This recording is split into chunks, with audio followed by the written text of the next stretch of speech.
discover akong facial at head massage dito lang yan sa may Subic Riviera. Sa kanilang 6th floor, ang aesthetic and wellness clinic nila. At syempre walang tao kaya pinuwestohan ko na kaagad. Kaya sinimulan na ating session para pakinisin ng ating mukha.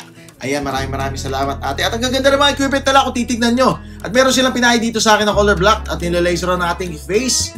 Ayan, tuwa-tuwa naman ako. At sa kabilang room, meron silang massage chair, ayan. At syempre, tinesting na rin natin. At sa tapat nito, meron din silang drip kung gusto nyo. Pwede. Sa kabilang room naman, ay meron din silang pang massage talaga.